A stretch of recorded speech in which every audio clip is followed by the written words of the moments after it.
राम सुरत्कुमार योगिराम सुरत्कुमार जय गुरुराय ओम अण्णामलै वासाय विद्महे वैकुंठ रूपाय धीमहि तन्नो योगी राम सुरत्कुमार प्रचोदयात्. பகவான் யோகி ராம் சுரத்குமார் ஆரம்ப காலங்களில் திருவண்ணாமலைக்கு வந்த புதுசில் 1950களில் அவர் யாருக்கும் தெரியாது. அப்போது அவர் தபோவனம் அப்படின்னு ஒரு இடம் இருக்குது. தபோவனத்தில் அவர் இருந்தார். அங்கே ஞானானந்த சுவாமிகள் அப்படின்னு ஒருத்தர் இருந்தார். ஞானானந்த சுவாமிகள் is a very powerful man. அந்த சுவாமிஜி ரொம்ப ஒரு ஹைலி ஒரு பவர்ஃபுல்லான ஒரு சுவாமி. அவர்கிட்ட தான் யோகி ராம் சுரத்குமார் இருந்தார். அப்போது யோகி ராம் சுரத்குமார் அப்போ யாருக்குமே தெரியாது. அங்கே ஒரு அழுக்கடைந்த துணி போர்த்திய ஒரு பிச்சைக்காரனை போல் தாடியெல்லாம் வளர்த்துட்டு அந்த தபோவனத்தில் ஒரு சைடில் உட்காந்துருப்பார். யாரும் அவரை கண்டுக்க மாட்டாங்க. அங்கே ஞானானந்த சுவாமிகளை தான் எல்லாரும் போய் பார்ப்பாங்க, வணங்குவாங்க. இப்போ ஒரு முறை அந்த தபோவனத்தில் ஒரு ரகோத்தம சுவாமிகள் அப்படின்னு ஒரு அவரோட சமாதி அங்கே இருந்தது. இந்த ரகோத்தம சுவாமிகள் ஞானானந்த சுவாமிகளுக்கும் முன்னாடி இருந்தவர். இந்த ரகோத்தம சுவாமிகளுக்கு அங்கே ஒரு விசேஷம் நடக்கிறது. அந்த விசேஷம் நடக்கிறப்போ அங்கே ஒரு பெரிய ஒரு ஆறு ஓடுது பக்கத்தில். அந்த ஆற்றுல தான் விசேஷம் நடக்கிறது. பொதுவாக அந்த ஆற்றுல எப்போவும் தண்ணி இருக்கிறது இல்லை. இந்த ரகோத்தம சுவாமிகளுக்கு அன்னைக்கு அந்த விழா நடக்கிற காலத்தில் பயங்கரமான வெள்ளம் அந்த ஆற்றுல போயிட்டுருக்கு. பெரும் கூட்டம் இந்த கொண்டாட்டங்களுக்கு. அப்போ அந்த ஆற்றுல இவ்வளவு தண்ணி போகிறச்ச எல்லாரும் அந்த ஆற்றுல போய் எல்லாம் குளிக்கிறாங்க, எல்லாரும் சந்தோஷமாக செலிப்ரேட் பண்ணிகிட்ருக்குறாங்க. அப்போது ஒரு பையன் அந்த ஆற்றுல அடிச்சுட்டு போய் ஒரு 2 பாறைகளுக்கு நடுவில் போய் சிக்கிறான். இந்த பையனால் வெளியே வரவும் முடியல, ஒன்றும் பண்ண முடியல, தண்ணியிலேருந்து வெளியே வர முடியல. அந்த பாறைக்கு இடுக்கில் சிக்கி இருக்கிறது அவனால் வெளியே வர முடியல. இப்போ எல்லாம் அவனும் கத்துறான், வெளியே இருக்கிறவங்க எல்லாரும் கத்துறாங்க, அவனோட பெற்றோர்கள் உறவினர்கள் எல்லாரும் கத்துறாங்க. இங்கே ஞானானந்த சுவாமிகள் கூட்டத்தில் இருக்கிறவங்க எல்லாரும் அலறாங்க, ஐயோ அந்த குழந்தைய காப்பாற்றுங்க. அப்போ அந்த ஆத்தங்கரையில் இருக்கிறவங்க எல்லாரும் நான் போய் ஞானானந்த சுவாமிகள்கிட்ட சொல்லலாம், அவரால் தான் மட்டும்தான் காப்பாற்று. ஏன்னா தண்ணியில் யாரும் அங்கே போக முடியல, யாருமே போக முடியாது. யாராவது போனால் அவங்களே அடிச்சுட்டு போயிடும். இப்போ முயற்சியெல்லாம் பண்ணி பார்த்துட்டு நம்ம ஞானானந்த சுவாமிகள்கிட்ட சொல்லலாம் அப்படின்ட்டு எல்லாரும் அந்த தபோவனத்துக்கு வராங்க. ஞானானந்த சுவாமிகள்கிட்ட சொல்கிறாங்க, சுவாமி இந்த மாதிரி ஒரு பையனை அடிச்சுட்டு போய் அந்த பாறைக்கு இடுக்கில் சிக்க வச்சிருச்சு, பாறையிலேருந்து வெளியே வர முடியல, காப்பாற்ற முடியல. இப்போ ஞானானந்த சுவாமிகள் சொல்கிறாரு, இங்கே ஒரு பராக்கிரமசாலி இருக்கிறாரு, அவரை நீங்கள் அழைச்சிட்டு போங்க, அந்த பராக்கிரமசாலியை அழைச்சிட்டு போங்க, அவரு தான் காப்பாற்ற முடியுங்கிறார். எல்லாரும் பார்க்குறாங்க, இங்கே இப்போ ஞானானந்த சுவாமியை தவிர வேறு யார் இங்கே பராக்கிரமசாலி இருக்கிறாங்க? யாருமே இல்லையே, ஏதோ ஒரு பிச்சைக்காரர் அதில் உட்காந்துருக்காரு அப்படின்னோடனே அவர் தான் அந்த யோகி ராம் சுரத்குமாரை அழைச்சிட்டு போங்க அப்படின்றார். யார் இவரா? இந்த பிச்சைக்காரரா? அதில் உட்காந்துருக்காரு, அழுக்கு அடைஞ்சிட்டு உட்காந்துருக்காரு அப்படின்னு. அவர் தான் பெரிய பராக்கிரமசாலி, அவரை அழைச்சிட்டு போங்கன்றார். சரி, ஞானானந்த சுவாமிகள் சொல்லிட்டாரே அப்படின்ட்டு எல்லாரும் அந்த யோகி ராம் சுரத்குமாரை அழைச்சிட்டு போகிறார். சுவாமி வாங்குவது பையனை காப்பாற்றுறாரு. சுவாமி எப்போவுமே கையில் ஒரு விசிறி வச்சுருப்பார், 2 விசிறி வச்சுருப்பார். ஒன்று ஞானானந்த சுவாமிகள் கொடுத்த விசிறி தான், ஒரு விசிறி அவரோட விசிறி. இந்த 2 விசிறிகளையும் எடுத்துகிட்டு அவர் அந்த ஆத்தங்கரைக்கு போகிறாரு. போயிட்டு பக்தர்கள் வெள்ளம் அப்படி கூட்டமாக போகுது. இவர் அப்படியே அந்த விசிறி எடுத்து அப்படியே 4 தடவை அப்படியே அந்த பாறையை பார்த்து அப்படியே வீசிக்கிட்டு ஓம் ஸ்ரீராம் ஜெயராம் ஜெய் ஜெயராம், ஓம் ஸ்ரீராம் ஜெயராம் ஜெய் ஜெயராம் அப்படி சந்தோஷத்தில் அப்படி அந்த விசிறியை ஆட்டி சொல்கிறார். அடுத்த கிழமை அந்த பாறை அப்படியே பொழந்து விழுந்துருச்சு. இந்த 2 பாறையும் அப்படியே புடன்னு இந்த வெடி வச்ச மாதிரி வெடித்து அந்த பாறை அப்படியே தகர்ந்து கீழே விழுந்துட்டு பையன் தண்ணியிலேருந்து வெளியே வந்துட்டான். இது இப்போ நடந்தது. இப்போ கண்ணு முன்னாடி பக்தர்கள் இன்னும் அந்த கணத்தை பார்த்தவங்க எல்லாம் இருக்கிறாங்க, வயசானவங்க, கண்ணு முன்னாடி நடந்த மகிமை. அதுக்கு பிறகுதான் பகவான் யோகி ராம் சுரத்குமார் யாருங்கிறது எல்லாருக்கும் தெரிய ஆரம்பிச்சது. அப்போ பகவான் யோகி ராம் சுரத்குமார் யாருங்கிறத வெளியுலகத்துக்கு கொண்டு வந்தவர் ஞானானந்த சுவாமிகள். இந்த ஞானிகள் யோகிகள் எல்லாம் எப்படின்னா, அவங்க நான் அதை ஒவ்வொரு வாட்டியும் சொல்கிறேன், இந்த யோகிகள் ஞானிகள் அவங்கெல்லாம் எப்படி, அவங்களோட கருணை எப்படிங்கிறத நீங்கள் பார்த்து தெரிஞ்சுக்கணும். ஒரு வாட்டி ஞானானந்த சுவாமிகள்கிட்ட அவருடைய ஞானானந்த சுவாமிகளை பார்க்குறதுக்கு பல பேர் வருவாங்க. ஃபாரின்லேருந்து லோக்கல்லேருந்து நிறைய பேர் சுவாமிகளை பார்க்குறதுக்காக நிறைய பேர் அங்கங்கேருந்து வருவாங்க. அதில் நிறைய வெளிநாட்டுக்காரங்களும் உண்டு. நிறைய வெளிநாட்டிலேருந்தும் பக்தர்கள் நிறைய பேர் வருவாங்க. வந்து சுவாமிகளை பார்ப்பாங்க, சுவாமிகிட்ட பேசுவாங்க, சுவாமிகிட்ட பிரச்சனைகளை சொல்லுவாங்க. சுவாமி எல்லாத்துக்கும் ஒரு அருள் புரிவார். அப்புறம் எல்லோரும் போயிடுவாங்க. அப்போ ஒரு வாட்டி ஒரு தடவை ஒரு வெள்ளைக்காரங்க ஃபாரின்லேருந்து வந்தவங்க தன்னுடைய பிரச்சனைகள் எல்லாத்தையும் பகவான்கிட்ட ஞானானந்த சுவாமிகள்கிட்ட சொல்லி அழுறாங்க. சுவாமி இப்படி பிரச்சனையாக இருக்குது அப்படின்ட்டு சொல்லிட்டு போயிட்டாங்க. சுவாமி அன்னைக்கு ஃபுல்லாக தூங்கவே இல்லை. அப்போ சுவாமிக்கு வந்து கூடவே இருந்து உதவி பண்ணுற ஒருத்தர் இருப்பார். எப்போவுமே சுவாமிக்கு எல்லாமே பண்ணுற உதவியாளர் ஒருத்தர் இருப்பார். அவர் காத்தால் வரார். ஏர்லி மார்னிங் வந்து பார்க்குறாரு. சுவாமி நைட்டு ஃபுல்லாக தூங்கவே இல்லைன்னு தெரியுது கிளியராக. இப்போ அவர் சொல்கிற, என்ன சுவாமி இது உங்களுக்கு இதே வேலையாக போச்சு? பக்தர்கள் அவங்களுக்கு 1000 பிரச்சனை இருக்கும், வீட்டில் 1000 ப்ராப்ளம் இருக்கும், குடும்பத்தில் 1000 பிரச்சனைகள் இருக்கும். அவங்க வந்து உங்கள்கிட்ட சொல்லிட்டு போனால் நீங்கள் அதோட விட்டு கிளவீங்களா? அதை போய் நீங்கள் மனசுலேயே வச்சுட்டு ஏன் இன்னும் தூங்காமல் இப்படி கஷ்டப்பட்டுட்டே இருக்கீங்க அப்படின்னு இந்த உதவியாளர் சுவாமிஜிட்ட சொல்கிறார். ஏன் சுவாமி இப்படியெல்லாம் பண்ணுறீங்க? நீங்கள் நல்லா தூங்கி ரெஸ்ட் எடுக்க வேண்டாம் அப்படின்னு. அப்போ அது அதிகாலை பொழுதுங்கிறதால அந்த நேரத்தில் பார்த்தீங்கன்னா ஒரு பேப்பர்காரன் பேப்பர் போடுறான். அப்போ ஞானானந்த சுவாமிகள் அந்த உதவியாளர்கிட்ட இந்த பேப்பர்காரனை பார்த்து சொல்கிறாரு, இங்கே பாருப்பா, இந்த தினசரி பேப்பர்காரன் பேப்பர் போடுறான். இந்த பேப்பரை நம்ம இப்போ வாங்கி 10 நிமிஷத்தில் படிச்சிருவோம், இல்லை ஒரு அரை மணி நேரத்தில் படிச்சிருவோம். படித்து முடிச்சதுக்கப்புறமா அந்த பேப்பர் வேஸ்ட், பயன் இல்லை. அது ஒரு 10 நிமிஷம் இல்லை ஒரு அரை மணி நேரத்துக்கு தான் அந்த பேப்பர் பிரயோஜனம். அதுக்கப்புறம் பிரயோஜனம் இல்லை, தூக்கி குப்பையில் போட்டுருவோம். இதே போல் தினசரி நாம் வாங்கக்கூடிய பத்திரிகைகள், பேப்பர்கள், ஒரு சில பால் பாட்டில்கள், இந்த மாதிரி நிறைய பொருட்கள் நம்ம தேவை முடிஞ்சோடனே தேவைக்கு அதிகமாக அது குப்பையாக தான் சேரும். வீட்டில் பேப்பர் பார்த்திங்கன்னா குவிஞ்சு போட்டிங்கன்னா நிறைய மலை போல் குவிஞ்சிருக்கும். இது எல்லாரும் என்னென்ன செய்வாங்கன்னா, பொதுவாக வீட்டில் இருக்கிறவங்க இந்த குப்பை இப்படி அடைஞ்சு கிடக்குது, வீட்டில் எல்லா குப்பைகளும் சேர்ந்து அடைஞ்சு கிடக்கு, இதை யார்கிட்டையாவது ஒரு பழைய பேப்பர்காரங்கிட்ட போட்டால் நம்ம காசாவது கொஞ்சம் கிடைக்கும் அப்படின்னு அவங்க நினைப்பாங்க. அதே போல் அந்த பழைய பொருட்களை எடுக்கிறவன் என்ன நினைப்பான், யாராவது கொஞ்சம் பழைய பொருட்களை நம்மகிட்ட போட்டால் நமக்கு கொஞ்சம் காசு கிடைக்கும் அப்படின்னு நினைப்பான். இந்த வீட்டில் அடைச்சி வச்சுருக்கக்கூடிய இந்த பழைய பொருட்களை இவங்க தூக்கி பழைய பேப்பர்காரன்ட்ட போடுறதுனால அவங்க வீட்டில் இருக்கிற குப்பையும் குறையுது, அவங்க வீட்டில் இருக்கிற பாரமும் குறையுது. இந்த பழைய பேப்பர்காரன் இதை வாங்கிட்டு போகிறதுனால அவன் இதை கொண்டு போய் ஒரு சின்ன காசு பார்த்து அவனுக்கு நடக்குது. இதுதான் நம்மளுடைய பக்தர்களுடைய நிலை. யோகிகள் ஞானிகள்லாம் பக்தர்களுடைய குறைகளையும் பாவங்களையும் கர்மாக்களையும் ஏற்று வாங்கிறதுக்கு தான் வந்துடும். உங்கள்கிட்ட எது எது வேண்டாத கர்ம வினைகள் இருக்கோ, உங்கள் வீட்டில் துன்பங்கள் இருக்கோ, உங்கள் வீட்டில் பாவங்கள் குவிஞ்சு கிடக்கோ, உங்கள் வீட்டில் கஷ்டங்கள் நஷ்டங்கள் நோய்கள் பிணிகள் எல்லாம் குவிஞ்சு கிடக்கோ, அதை நாங்கள் ஏற்றுக்கிறதுக்கு தான் யோகிகளும் ஞானிகளும் இங்கே வந்திருக்கோம். அப்போ பக்தர்களுடைய கடமை என்ன, அவங்களுடைய வேலை என்ன? அதை எங்கிட்ட கொண்டு வந்து கொட்டிடுறதா. நாங்கள் அதை எடுத்துட்டு எங்கள்கிட்ட இருக்க தவ வலிமையால், எங்கள்கிட்ட இருக்க ஞானத்தால் உங்களுக்கு நல்லதை செய்து நாங்கள் சேர்த்து வச்சுருக்கிற புண்ணியத்தையும் நாங்கள் சேர்த்து வச்சுருக்கிற தவ வலிமையும் தந்து உங்களுக்கு நல்லது செய்து உங்கள் பாவங்களையும் கர்மாக்களையும் போக்கிக்கிறது தான் எங்களுடைய கடமை. அதனால் எல்லா பக்தர்களும் அவங்களுடைய கர்மாக்களை எங்கிட்ட தான் சொல்லுவாங்க, வேறு வழி. அதை என்ன செய்யலாம், எப்படி செய்யலாம்னு சொல்லி எங்கள் தந்தையிடம் நாங்கள் அதை முறையிடுறது தான் எங்கள் பணி அப்படின்னு சொன்னார். இதுதான் ஞானானந்த சுவாமிகளுடைய ஒரு அருள்வாக்கு. இதுதான் எல்லா யோகிகளுடைய, ஞானிகளுடைய, சித்தர்களுடைய.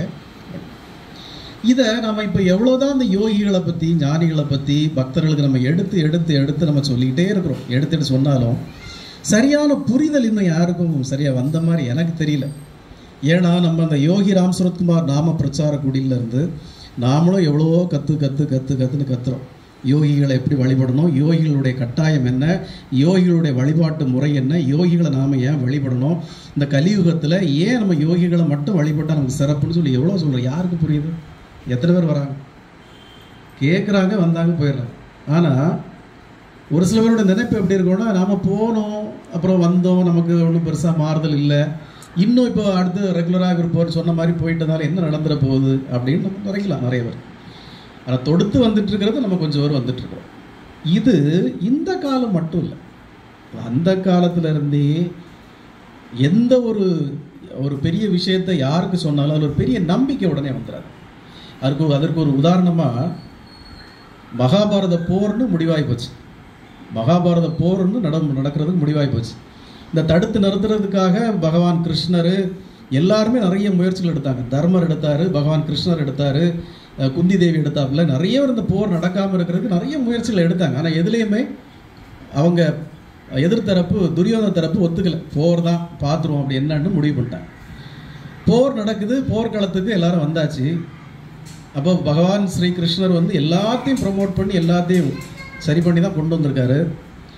ஆனால் போர்க்களத்தில் அர்ஜுனன் வந்து அப்படியே பார்க்குறான். எதிர்த்தாப்புல பார்த்தா எல்லாம் அவனுடைய தாத்தா, பெரியப்பா, சித்தப்பா, கூட பிறந்த தம்பிகள் எல்லாம் சொந்தக்காரங்க, உறவினர்களாக இருக்கிறாங்க. என்ன பண்ணுறான்? துவண்டு போயிடுறான். துவண்டு சோர்ந்துடுறான். என்ன இவங்களே நம்ம போர் போடுறது, இவங்க கூட சண்டை போடுறது, எதிரிகள் எல்லாமே நம்ம சொந்தக்காரங்களாக தானே இருக்கிறாங்க. துவண்டு போய் சோர்ந்து போய் கீழே இருந்துடுறான். பகவான் கிருஷ்ணர் பார்க்குறார். என்ன அர்ஜுனா இப்படி தோண்டுட்டேன்னு? பகவானே என்னால் முடியல, நான் சோர்ந்துட்டேன், என்னால் இவங்க கூட சண்டை போட முடியாது அப்படிங்கிறார். அவன் சோர்ந்தப்போ துவண்டு போனப்போ உதித்தது தான் கீதை. அப்போ அவனுக்கு தைரியம் சொல்றதுக்காகவும் எப்படி நடைமுறைங்கிறதுக்காகவும் தான் அப்போ வந்து பகவான் கீதையை உபதேசம் பண்றார் ஸ்ரீகிருஷ்ணனுக்கு. கிருஷ்ணர் பண்றார் அர்ஜுனனுக்கு. அர்ஜுனனுக்கு கீதையை உபதேசம் பண்ணி போர்னா என்ன, வாழ்க்கைன்னா என்ன, உற்றார் உறவினர்கள்னா என்ன, சித்தப்பெண்ணா என்ன, மாமன்னா என்ன, எல்லாம் உபதேசம் பண்ணி நீ சண்டை போட்டு ஆகணும்னு உபதேசம் பண்ணி கீதையை சொல்லி முடிக்கிறார். எல்லாம் முடிச்ச உடனே அர்ஜுனன் சொல்றான், கண்ணா கிருஷ்ணா நீ என்னெல்லாமோ சொல்ற, எல்லாம் சரிதானா, என்னால் துவண்டு எழுப்பி வர முடியலப்பா, எனக்கு ஒன்றுமே புரிய மாட்டேங்குது, நான் சோர்ந்ததா என்னால் எழும்ப முடியலையேங்கிறார். பகவான் கிருஷ்ணர் அப்படியே ஒரு நிமிஷம் ஒரு மாதிரி ஆகிட்டார். ஏன்னா இவ்வளோ தூரம் நான் உனக்கு உபதேசம் பண்ணியும் உனக்கு இன்னுமா அந்த சோர்வுலேருந்து தெளிந்து வர முடியல, உன்னால் இன்னுமா அந்த பாரத போரில் ஈடுபட முடியலன்னு கேட்குறார். ஆமாம் கிருஷ்ணா என்னால் முடியல, நீ எவ்வளோ சொல்கிற எனக்கு புரியுது, ஆனால் எனக்கு அதுலேருந்து மீண்டு வர முடியலைங்கிறார். அந்த நேரத்தில் தான் பகவான் கிருஷ்ணர் தன்னுடைய விஸ்வரூப ரூபத்தை காட்டினார் அர்ஜுனனுக்கு. அந்த விஸ்வரூபத்தை அர்ஜுனன் பார்த்த அடுத்த கணம் அவன் மனசில் ஒரு தைரியம், உற்சாகம் வந்துச்சு. அந்த விஸ்வரூபத்தை பார்த்ததுக்கு அப்புறம் தான் அந்த பார்த்த கணத்திலிருந்து அவன் போர் பண்ண ஆரம்பித்தான், வெற்றி அடைஞ்சான். அப்போ நம்முடைய எல்லா மக்களுக்கும் நாம் என்னதான் உபதேசங்களை சத்சங்கங்கள் மூலமாக சொன்னாலும் யாருக்கும் ஒரு பரிபூர்ணமான நம்பிக்கை வந்துடாது. இவர் ஏதோ சொல்கிறாரு, அதுக்கு என்ன சாட்சி இருக்குது, என்ன எவிடன்ஸ் இருக்குது, எப்படி பகவான் நம்மளை காப்பாற்ற போகிறாரு, நம்மளை தான் போகிறோம், ஒன்றும் நடக்கலையேன்னு எல்லாரும் நினைக்கிறாங்க. ஆனால் பகவானை எப்படி வழிபடணும், எப்படி செய்யணுங்கிறது இன்னும் அவங்களுக்கு ஆழ் மனசில் புரியல. அந்த விஸ்வரூபத்தை காட்டுறதுக்காக தான் நாம் இப்படியெல்லாம் சாமிகளை பிரம்மாண்டமாக வச்சு அலங்காரம் பண்ணி, இப்போ நீங்கள் வந்தோன்னு சொன்னீங்களே எனக்கு அலங்காரம் பிரமாதமாக இருக்குது, இது எல்லாமே உங்கள் மனசு, இந்த மாயை நம்மளை நம்ப வைக்கிறது. ஆமாம் அன்னைக்கு சுவாமி அழகாக இருக்கார், சுவாமி அழகாக இருந்தால் மட்டும்தான் நம்முடைய மனசு இங்கே சுவாமி பரிபூர்ணமாக இருக்கார். சுவாமிக்கு அலங்காரம் ஒன்றுமே இல்லாமல் இருந்தால் சுவாமி இன்னைக்கு டல்லாக இருக்கார், ஒன்றும் சரியில்லை, ஏதோ இங்கே சம்திங் ராங், ஒன்றும் சரியில்லை, நம்ம மனசு அப்படி நினைக்குது. ஆனால் நிஜத்தில் நாம் போடுற பூவுக்கோ, நாம் காட்டுற கற்பூரத்துக்கோ, நாம் வைக்கிற பழத்துக்கோ சுவாமி ஒரு நாளும் மயங்கப்படுது. அப்போ இந்த விஸ்வரூப தரிசனம்ங்கிறது அர்ஜுனனுக்கே தேவைப்பட்டிருக்கு, நமக்கும் தேவைப்படுது. அப்போது நம்முடைய கர்ம வினைகள்ல இருந்து நமக்கு கதி, இந்த ஜென்மத்தில் நம்மளோட விதியே இதுதான், நம்ம கஷ்டப்படுறதா கர்மா, நம்ம கஷ்டப்படுறதா கதி. நாம் எந்த சாமியை கும்பிட்டோம், யோகி ராம் சுரத்குமார் கும்பிட்டோம், நமக்கு ஒரு நிம்மதியை வரப்போகிறதில்ல, நமக்கு ஒரு கர்மாவை நம்மளை விட்டு போக போகிறதில்ல அப்படிங்கிற முடிவு நீங்கள் வரக்கூடாது. ஏன்னா அதே மகாபாரத போரில் கர்ணனுடைய அந்த ஒரு முக்கியமான அஸ்திரத்தினால அர்ஜுனன் சாகணுங்கிறது அர்ஜுனனுடைய விதி. கர்ணனுடைய அந்த ஒரு அஸ்திரத்தில் அர்ஜுனன் சாகணும் அப்படிங்கிறது அர்ஜுனனுடைய கர்மா விதி. போரில் கர்ணனும் துரியோதனும் ஆயிரக்கணக்கான பானங்களை போட்டு எல்லாத்துலேயுமே அர்ஜுனன் சாகலைங்கிறப்போ கடைசியாக கர்ணன் அந்த ஆயுதத்தை எடுக்கிறான், இனி இதை போட்டு இவனை அழிச்சிட வேண்டியதான் அப்படின்னு. ஆக்சுவலி விதியும் அதுதான், அர்ஜுனன் அதில் சாக வேண்டியதான். அப்போ அந்த பானம் வருது, அங்கே பகவான் கிருஷ்ணர் ஏற்கனவே விஸ்வரூப தரிசனம் கொடுத்து அர்ஜுனன் அந்த தரிசனத்திலே இருக்கிறான். கிருஷ்ணரை அந்த மகா பிரம்மத்தை, அந்த பெரிய விஸ்வரூப ரூபத்தை மனசில் பதிச்சு அவரே கதின்னு அவரே நம்பி அவன் போர் பண்ணிட்டு இருக்கிறான். அந்த நம்பிக்கை இருந்ததுனால பகவான் கிருஷ்ணர் தன்னுடைய பெருவிரலால் பூமியை அழுத்த, அந்த பூமி கொஞ்சம் அப்படியே சரிய அவனுக்கு கழுத்துக்கு வந்தது, தலைப்பாயோட அந்த பானம் போயிடுச்சு. அப்போது நீங்கள் நம்பிக்கையோட பகவானை சேவிச்சா, நம்பிக்கையோட பகவான்கிட்ட இருந்தால் இதே போல தான் நம்முடைய கர்ம வினைகள், நம்முடைய விதிகள்னால நமக்கு இப்படி தான் நடக்கும் வாழ்க்கையில் இருந்தால் அதை பகவான் மாற்றுவார். இதுதான் உண்மை. யாருக்கு என்ன விதியாக இருந்தாலும், யாருக்கு என்ன இதுதான் நமக்கு முடிவுன்னு இருந்தாலும் பகவானால் மாற்ற முடியும். ஆனால் அந்த நம்பிக்கை வேணும். கிருஷ்ணர் இருக்கிறார், என்னை காப்பாற்றுவார் நம்பிக்கை உங்களுக்கு வேணும். அந்த நம்பிக்கை இல்லாத பட்சத்தில் எதுவும் வராது. நான் திருப்பும் அதான் சொல்லுவேன், வெளி வேஷத்தினால பகவானை ஒன்றும் நம்ம வசியம் பண்ண முடியாது.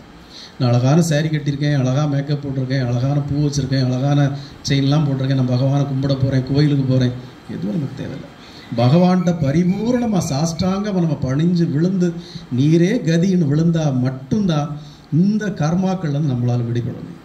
இந்த கர்மாக்கள்லேருந்து நம்ம அதில் மட்டும்தான் நம்ம விடுபட முடியும். கர்மாக்கள் மிக மிக வலிமையானது. அப்போது இப்போ என்னுடைய கர்மாக்கள் எல்லாம் நான் தெரிஞ்சதுனால தான் ஆன்மீகம்ங்கிறது ஒரு பெரிய விஷயமே கிடையாது. ஆன்மீகம் அப்படிங்கிறது ஒரு பெரிய விஷயமே கிடையாது. ஆனால் இந்த ஆன்மீகத்துக்குள்ளே இறங்கி தான் ஒவ்வொருத்தரும் ஞானம் பெற்றிருக்காங்க. புத்தர்லேருந்து, ஏசுநாதர்லேருந்து, ஐயா வைகுண்டர்லேருந்து எல்லாருமே ஞானம் பெற்றது இதில் இருந்தால். ஞானம்னா என்ன? வாட் இஸ் மீன் பை ஞானம்? புத்தருக்கு ஞானம் கிடச்சிது, போதி மரத்துக்களை ஞானம் கிடச்சிது, ஐயா வைகுண்டருக்கு இங்கே ஞானம் கிடச்சிது, ஏசுநாதருக்கு அந்த மலையில் ஞானம் கிடச்சிது. ஞானம்னா என்ன? இப்போ நான் ஒவ்வொருத்தர்கிட்டையும் பேசிகிட்டே இருக்கிறேன்னா திஸ் இஸ் கால்டு ஞானம். இந்த உலகம்னா என்ன, இந்த பிரபஞ்சம்னா என்ன, தெய்வம்னா என்ன, கர்மானா என்ன, நம்ம அதுலேருந்து மீள்றதுக்கு என்ன பண்ணணும், அதுக்கு என்னென்ன வழிமுறைகள், நாம் எப்படி எப்படி நம்ம வாழ்க்கையை அமைச்சிக்கணும், நம்முடைய எண்ணங்கள் எப்படி இருக்கணும், சொல்கள் எப்படி இருக்கணும், நம்முடைய செயல்கள் எப்படி இருக்கணும், இறைவனை எப்படி வழிபடணும், இறைவன்னா என்ன, அந்த பிரபஞ்சத்தில் அவருடைய ஆற்றல் என்ன, இதெல்லாம் தெரிஞ்சு நம்ம பேசுகிறோமே, திஸ் இஸ் கால்டு ஞானம். அந்த காலத்தில் சொல்லிக் கொடுக்கறதுக்கு யாரும் இல்லை. அதனால் புத்தரும் இயேசுவும் ஒவ்வொருத்தரையாக தேடி தேடி தேடி தேடி அலைஞ்சாங்க. அந்த காலத்தில் யாரும் அவ்வளோ ஈஸியாக சொல்லிக் கொடுத்துட மாட்டாங்க. போய் சுவாமி எனக்கு ஞானம் பெறணும், சுவாமி எனக்கு எதாவது சொல்லிக் கொடுக்கணும், அப்படியா வா இந்த காலை கொஞ்சம் அமுத்தி விடு, வா இந்த குடிசையெல்லாம் இந்த ஆசிரமத்தெல்லாம் கொஞ்சம் க்ளீன் பண்ணு, இப்போ அங்கேருந்து ஆற்றுல தண்ணி எடுத்துகிட்டு வா இதெல்லாம் பாரு, இந்த செடிகளுக்கெல்லாம் தண்ணி ஊற்று, இப்படியே காலத்தை ஓட்டிகிட்டு இருப்பான். ஒவ்வொரு நாளும் ஒன்று சொல்லிக் கொடுப்பான். ஒரு நாள் கர்மான்னா என்ன, ஒரு நாள் இந்த பிரபஞ்சம்னா என்ன, ஒரு நாள் கடவுள்னா என்ன, அதை நாம் எப்படி அணுகிறது, இப்படி எல்லாம் சொல்லிக் கொடுப்பாங்க. கடைசி ஆயுதமாக ஒரு நாள் சுவாமி வருஷங்கள் ஓடுது, நான் இன்னும் முக்தி பெறலை, எனக்கு ஒன்றுமே தெரியல சுவாமி, அந்த மெயின் கீவேர்டு அதை எனக்கு உபதேசம் பண்ணுங்கன்னு சொல்கிறப்ப தான் இந்த நாமத்தை, இந்த மந்திரத்தை சொல்லிக் கொடுப்பான். இதையே நீ 24 மணி நேரம் சொல்லிக்கிட்டு நீ ஞான மந்திரம் சொல்லுவாங்க. அப்போ ஞானம்ங்கிறது இதுதான். புத்தரும் இயேசுவும் ஐயா வைகுண்டரும் எல்லாரும் ஞானத்தை தேடி தேடி ஓடினது இந்த ஞானம்தான். இதை நாம் இன்னைக்கு எளிமையாக சொல்லிக் கொடுக்குறோம். அதை கேட்குறதுக்கு தான் யாருக்கும் ஞானம் இல்லை. அதை கேட்குற ஞானம் இல்லை, கேள்வி ஞானம் இல்லை. அதை செய்கிறதுக்கோ அதை செய்து பலன் பெறுறதுக்கோ யாருக்குமே அந்த ஞானம் இல்லை. அப்போ முதல்ல நான் என்ன சொல்லுவேன், ப்ரையாரிட்டி இஸ் காட். இன்னைக்கு இந்த பூஜை இருக்கா, இன்னைக்கு இந்த இது இருக்கா, ஃபஸ்ட்டு அதுதான். இதை நீங்கள் பிற மதத்தவர்கள்ட்டேருந்து கற்றுக்கணும். நீங்கள் எந்த ஒரு இஸ்லாமியருக்கு வீட்டுக்கு போனாலும் அந்த தொழுகை நேரம் அவங்க எல்லாத்தையும் தூக்கி ஒதுக்கி வச்சுட்டு தொழுகைக்கு தான் இம்பார்ட்டன்ஸ். அதை முடிச்சுட்டு தான் மறுவேலை, அப்புறம் பார்த்துக்கலாம், என்ன வந்தால் வரட்டு போனால் போட்டு, அதுதான் முக்கியம். அந்த 5 வேளை தொழுகை இஸ் இம்பார்ட்டன்ட். ஞாயிற்றுக்கிழமையா எல்லாரும் பாருங்கள் சர்ச்சில் போய் கண்டிப்பாக அட்டன் பண்ணியிருப்பாங்க. அது கட்டாயம் அவங்களுக்கு. அதை விட்டு அன்னைக்கு ஞாயிற்றுக்கிழமை அது அங்கே ஒரு முக்கியமான ஃபங்க்ஷன் இருக்குது, சர்ச்சுக்கு போயிட்டு தான் வர முடியும். நம்ம கன்சர்னில் வேலை பார்க்குறவங்கள எங்களுக்கு போயிட்டு தான் சார் வர முடியும், இல்லை வர முடியாது. குட் ஃப்ரைடே சார் எங்களுக்கு போகணும், கண்டிப்பாக போகணும். இந்த ஒரு அவசியம், இந்த ஒரு எண்ணம், இந்த ஒரு முடிவு, தீர்க்கமான முடிவு எல்லார் மனசுலையும் இருந்தால் மட்டும்தான் அந்த இறை சக்திங்கிறது நமக்கு அருள் புரியும். வேறு எதுவுமே கிடையாது. ஆனால் இந்த 5 வேளை தொழுகை பண்ணுறவங்க இல்லை சர்ச்சுக்கு போகிறவங்க எதுக்காக போகிறாங்கன்னு எனக்கு தெரியாது. அவங்க எதுக்கு வேணால் நல்ல சேரீ கட்டுறதை காட்டுறதுக்கு போகலாம், இல்லை ஜுவல்ஸ் போட்டுருக்க காட்டுறதுக்கு போகலாம். சர்ச்சில் போய் அவங்க என்ன பண்ணுவாங்கன்னு தெரியாது. ஆனால் அங்கே போகணுங்கிற ஒரு கட்டாயம் அவங்களுக்கு இருக்குது. தொழுகை எல்லோரும் வீட்லேயும் பண்ணுறாங்க, பள்ளிவாசல்லையும் பண்ணுறாங்க, அது வேறு அவங்க கட்டாயமாக பண்ணிடுறாங்க. ஆனால் இந்த சர்ச்சுக்கு போகிறவங்கள பற்றி எனக்கு ஐடியா கிடையாது. ஆனால் இந்த ஒரு கட்டாயம் எல்லாருக்கும் வந்தால் மட்டும்தான் அந்த இறையருள் நமக்கு கிடைக்கும். இது அர்ஜுனனுக்கு கிடைச்ச மாதிரி மற்றவங்களுக்கெல்லாம் கிடைச்ச மாதிரி நமக்கு கிடைக்கும். ஸோ நாம் இந்த இடத்துல ஒரு விஸ்வரூப தரிசனத்தை பகவானுங்க நிப்பாட்டி வச்சுருக்கோம். பகவானுங்க அருள் நிறையா உட்கார்ந்துருக்கார் அப்படிங்கிறது பல இன்ஸ்டன்ட்களாக நமக்கு தெரியும். அதனால் நாம் விடாமல் முயற்சி பண்ணி பகவானே நினச்சி சேவிச்சுட்டு இருந்தால் நமக்கு எந்த குறையும் வராது. நீங்கள் நல்லா புரிஞ்சுக்கணும் தான், பகவான் யோகிராம் சுரத்குமார் யாருன்னு வெளி உலகத்துக்கு தெரிகிறதுக்கே 25 வருஷம் ஆச்சு. அதுவும் ஞானானந்த சுவாமிகள் அதிலேயே உட்கார்ந்து ரொம்ப வருஷமாக உட்கார்ந்துட்டு இருந்தவரை இந்த பராக்கிரமசாலிங்க ஒருத்தர் உட்கார்ந்துருக்கார், கூட்டிகிட்டு போங்கன்னு சொன்ன பிறகு தான் மக்களுக்கு தெரிஞ்சது. அப்போ நாம் மட்டும் 2 மாதத்தில் 3 மாதத்தில் அருளை கிடச்சிட்டு வாங்கிட்டு ஓடிட முடியுமா? முடியாது. நாமளும் ரெகுலராக வந்து புத்தருக்கு ஞானம் கிடைக்கிறதுக்கு எத்தனை வருஷம் ஆச்சு? 84 வயசுலன்னு அவர் இறந்தார். ஆனால் அவர் சின்ன வயசுலேயே அரண்மனை விட்டு வெளியே வந்துட்டார். தனக்கு சின்ன வயசுலேயே கல்யாணம், ஒரு பையனாக பாலகனாக இருக்க போய் கல்யாணம், ஒரு குழந்தை பிறந்தோடனே அவர் வெளியே வந்துட்டார். ஆனால் 84 வயசில் எத்தனை வயசில் அவருக்கு ஞானம் கிடச்சிது? எல்லாம் இப்படி தான். அதே போல் சுவாமி விவேகானந்தர் அவர் வந்து 39 வயசில் இறந்து போயிட்டார். ஜஸ்ட் 39, 39 வயசில் சுவாமி விவேகானந்தர் இறந்து போயிட்டார். அவருடைய குருவை சந்திக்கிறப்போ அவருக்கு வயசு 18 இல்லை 19 வயசு இருக்கும். 18 அல்லது 19 வயசுல அவர் குருவை போய் சந்திக்கிறார். அந்த குருவை சந்தித்த பிறகு ஆல்மோஸ்ட் எக்ஸாக்டாக ஒரு 20 வருஷம்தான் விவேகானந்தர் வாழ்ந்தார். இந்த 20 வருஷத்தில் சுவாமி விவேகானந்தர் செய்த காரியங்கள் 2000 வருஷம் ஒரு மனுஷன் வாழ்ந்தா என்ன சாதிக்க முடியுமோ அவ்வளவு சாதிச்சுட்டு இருக்கார். இன்றைக்கும் நம்ம பாரதத்தில் நடக்கக்கூடிய அரசியல்களாக இருக்கட்டும், ஆட்சி அமைப்புகளாக இருக்கட்டும், இந்த சனாதன விழிப்புகளாக இருக்கட்டும், தெய்வ பக்தியாக இருக்கட்டும், இது எல்லாமே அன்னைக்கு விவேகானந்தர் போட்ட விதை, அவர் கண்ட கனவு, அவர் ஆற்றிய பணி. அவர் 2000 ஆண்டுகள் ஒரு மனுஷன் வாழ்ந்தா என்ன சாதிச்சிருப்பானோ அதை 20 வருஷத்தில் சாதிச்சுட்டு போயிட்டார். அதே உத்வேகம், அதே வரை தான் எனக்கும் இருக்குது. நம்ம 1 வருஷமோ 2 வருஷமோ இல்லை 20 வருஷம் வாழ்ந்தாலும் சரி, பகவான் யோகிராம் சுரத்குமாருங்கிற ஒரு பரிபூர்ண பரமாத்மா, ஒரு பிரபஞ்ச பரோபகாரி கடவுளை இந்த உலகத்துக்கு, இந்த கஷ்டப்படுற சாமானியனுக்கு, துன்பப்படுற நோயாளிகளுக்கு, இந்த கஷ்டத்தில், நோயில், துன்பத்தில், கடனில், கஷ்டத்தில் கிடக்கிற அத்தனை மக்களுக்கும் பகவானை கொண்டு போய் சேர்க்கணும். ஏன் இவங்க இவ்வளோ துன்பப்படுறாங்க? நான் நல்லா இருக்கிறேன் இன்னைக்கு அவரை பார்த்து, இவரை பார்த்து அவங்களும் நல்லா இருக்கட்டும்ங்கிற ஒரே ஒரு லட்சியம் தான். அதனால் பகவான் யோகிராம் சுரத்குமார், நாம் அவரை அறிஞ்சிக்கிட்டதே புண்ணியம், அவரை வழிபடுறது மாபெரும் புண்ணியம். அவரை விடாமல் முயற்சி பண்ணி இந்த தலைமுறையில் நம்ம வாழ்ந்தோம்னா அதை விட ஒரு பெரும் புண்ணியம் இந்த ஜென்மத்தில் இருக்கிறதுக்கு உண்டான வாய்ப்பே கிடையாது. ஸோ யோகிராம் சுரத்குமார், யோகிராம் சுரத்குமார், யோகிராம் சுரத்குமார். ஜெய் குருராயா.